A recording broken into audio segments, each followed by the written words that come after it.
मेरी राय में इस दुनिया का सबसे मुश्किल काम माँ होना है, बाकी सारे काम आसान हैं। माँ बन के अपने बच्चे को पालना इतना मुश्किल काम है। मतलब बाप लोग जाते हैं, बिजनेस करते हैं, पैसा कमाते हैं, सब कुछ करते हैं, बड़ी बात है, वो भी छोटी बात तो नहीं है। लेकिन उससे ज्यादा मुश्किल है एक छोटे बच्चे के साथ 24 घंटे गुजारना, बिना क्रोधित हुए गुजारना, उसकी हर तरह की जिद, हर तरह की छटपटाहट, बेचैनी को झेलते हुए गुजारना, अपने जो करियर हो सकता था उसको दांव पे लगा के उसकी जिंदगी को संवारना। एक छोटा बच्चा एक स्टार्टअप जैसा होता है, क्योंकि जैन समुदाय है इसलिए मैं ऐसी भाषा ज्यादा बोल रहा हूं। एक स्टार्टअप जैसा है, आप उस पर 15, 17, 18 साल इन्वेस्ट करेंगे, बहुत सारी पूंजी खर्च करेंगे, समय खर्च करेंगे, तो जाके उसकी वैल्यूएशन बनती है। और नहीं तो जैसे स्टार्टअप्स फेल होते हैं, 1000 में से एक आधी पास होता है, बहुत सारे स्टार्टअप फेल होते हैं। तो ये परवरिश की दुनिया में भी होता ही है। जब मैंने कुछ घटनाओं की खोज की कि आजकल के चैलेंजेस क्या हैं, तो मैं घटनाएं पढ़ के बहुत घबरा सा गया। फिर मैंने कारणों की खोज की। मैंने देखा कि पिछले केवल 6 महीने की अगर मैं बात करूं या 2-3 साल की बात करूं, तो ये घटना कि किसी पेरेंट ने अपने बच्चे को मार ही दिया, किसी भी दौर की तुलना में ज्यादा हो रही है। फेलिसाइड एक शब्द होता है साइकोलॉजी में। फेलिसाइड का मतलब है अपने बच्चे को मार देना।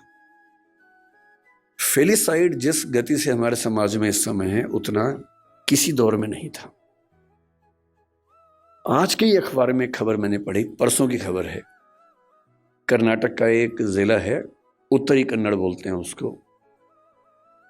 एक माँ अपने बच्चे से इतनी परेशान हो गई, 6 साल का बच्चा था, ठीक से सुन नहीं सकता था, ठीक से बोल नहीं सकता था, कि अंत में उसने क्या किया, परसों एक नदी में जहां बहुत सारे मगरमच्छ थे, अपने बच्चे को फेंक दिया।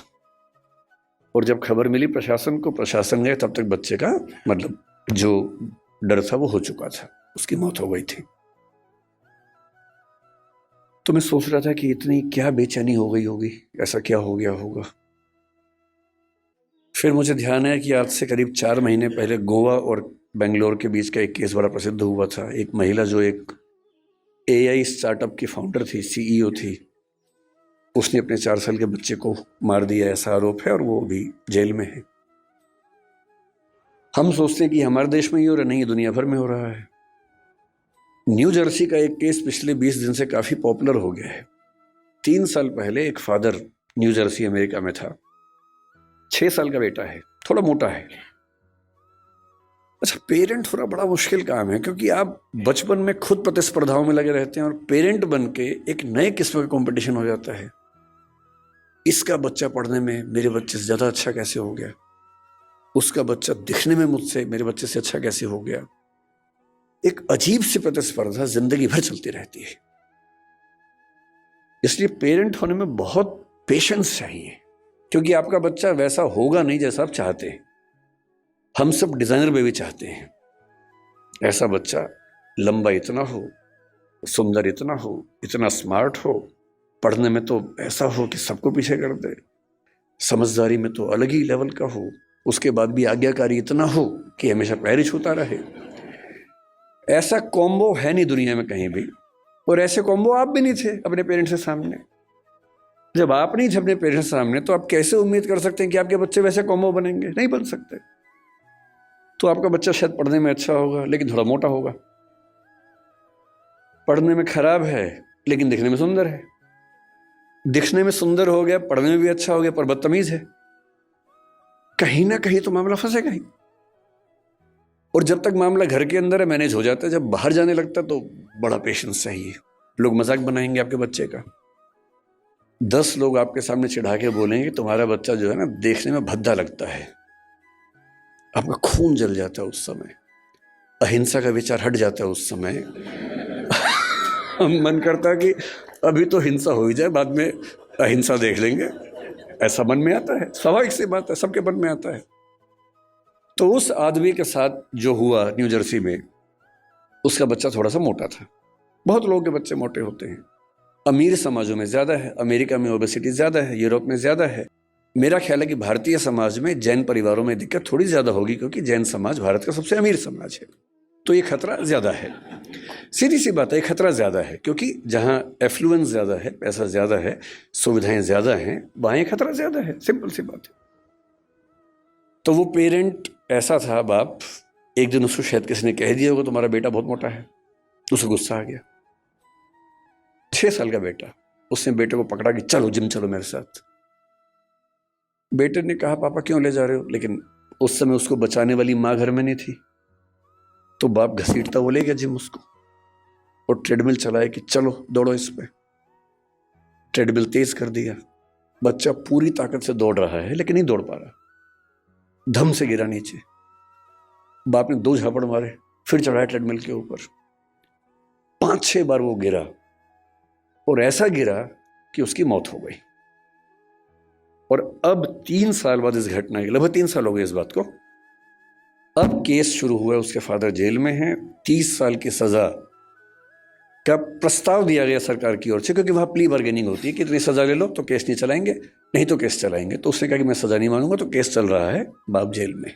ये घटनाएं इतनी मात्रा में पहले नहीं सुनी जाती थी।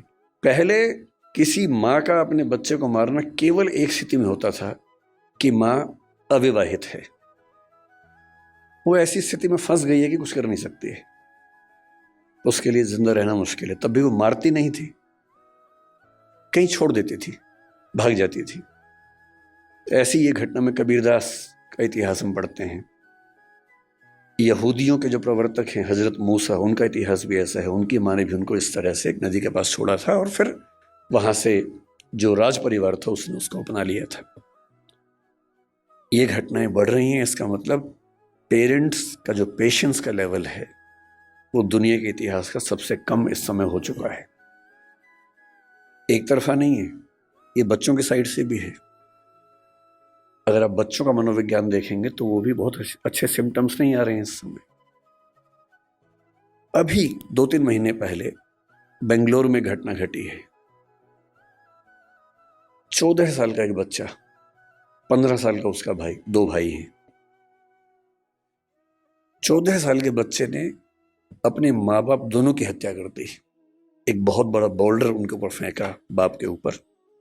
पिता को मारना चाह रहा था, माँ दुर्भाग्य से, क्योंकि साथ में थी, उसकी मौत हो गई। और फिर पूछा गया कि ऐसा क्यों किया भाई तुमने? उसने जो कहा वो हम सबके लिए बहुत जरूरी है। उसने कहा पिछले कुछ समय से मुझे और मेरे भाई को एलर्जी हुई, उस एलर्जी की वजह से हमारी त्वचा कहीं कहीं जल गई, काली हो गई।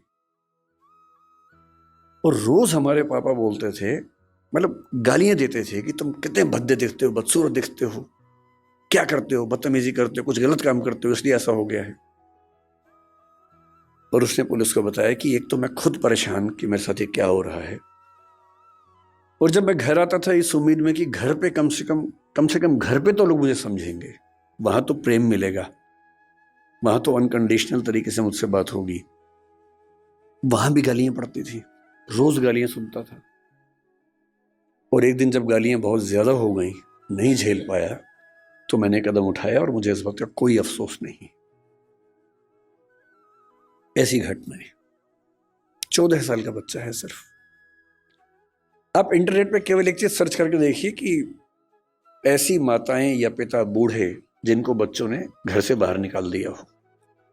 मैंने यूं ही परसों नेट पर सर्च किया, old age parents who have been thrown out by their children from the home. मुझे लगा एक आध घटना सामने आएगी, कुछ पढ़ूंगा उसके बारे में। इंटरनेट के कई पेजेस भर गए, घटनाएं खत्म नहीं हो रही थी। और जो मोस्ट रिसेंट घटनाएं थी उनमें से एक थी बंगाल की, एक ऐसी औरत जिसका पति मर गया, 90 साल की है, 7 बच्चे हैं। 7 बच्चे उन घरों में रहते हैं जो उस महिला के पति ने और उसने मिलकर बनाए थे।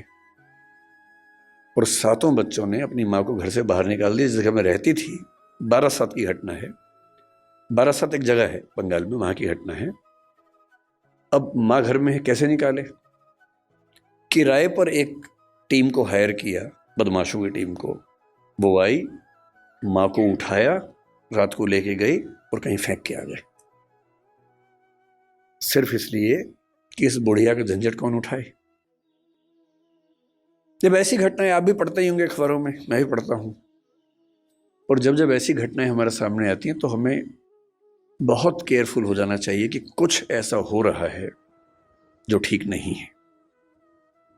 और ये मामला ये कह के टाल देना कि बच्चे आजकल ठीक नहीं हैं, ये पेरेंट्स का सबसे आसान सेफ मैसेज है कि आजकल के बच्चे ठीक नहीं हैं। हमें समझना चाहिए कि ये मामला बच्चों से ज़्यादा पेरेंट्स के लिए महत्वपूर्ण है कि उनसे कहीं कोई ऐसी गलती तो नहीं हो रही कि ऐसी घटनाएं हमारे समाज में ज़्यादा हो रही हैं।